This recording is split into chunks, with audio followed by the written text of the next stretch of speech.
Beralih ke berita selanjutnya, dana desa 2,9 miliar rupiah diduga dikorupsi pejabat dan bendahara negeri Ridol Tanimbar disidangkan. Perkara dugaan tindak pidana korupsi berupa penyalahgunaan kewenangan dan jabatan dalam pengelolaan keuangan dana desa dan alokasi dana desa di Desa Ridul, Kecamatan Tanimbar Utara, Kabupaten Kepulauan Tanimbar tahun anggaran 2018 hingga 2019 mulai disidangkan pada Rabu 23 April. Sidang perdana dengan agenda pembacaan surat dakwaan oleh Jaksa Penuntut Umum Kejari Tanimbar itu dipimpin oleh Majelis Hakim Rahmat Selang, didampingi dua hakim anggota di Pengadilan Tipikor pada Pengadilan Negeri Ambon.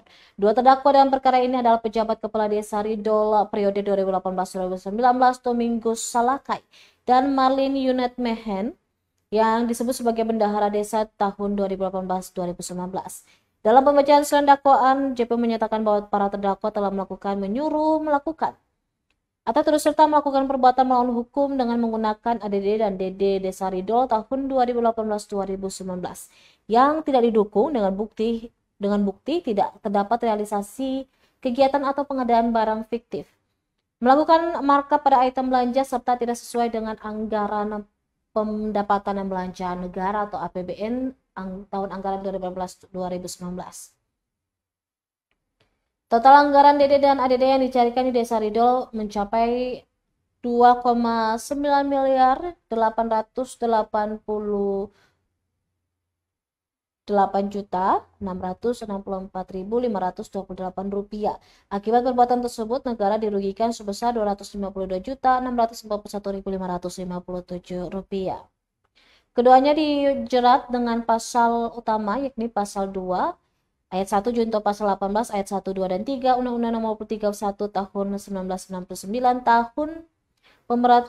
tentang pemberantasan tindak pidana korupsi sebagaimana telah diubah dan ditambah dengan Undang-Undang Nomor 20 tahun 2001 tentang perubahan atas Undang-Undang Nomor 31 tahun 1999 junto pasal 55 ayat 1 ke 1 KHP.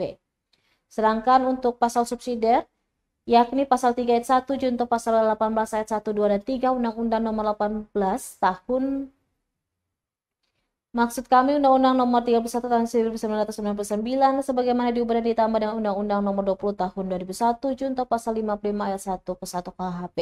Dalam dakwaan yang dibacakan, terdakwa Marlin Yunet Mehen menegaskan bahwa dirinya bukan bendahara desa pada periode 2018-2019, melainkan hanya pada tahun 2019. Selain pernyataan tersebut, para terdakwa yang didampingi penasihat hukum tidak mengajukan keberatan atau eksepsi atas dakwaan.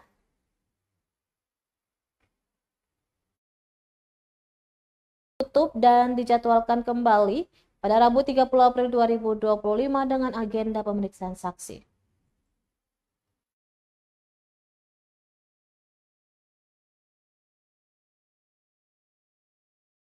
Download Tribun X sekarang, menghadirkan lokal menjadi Indonesia.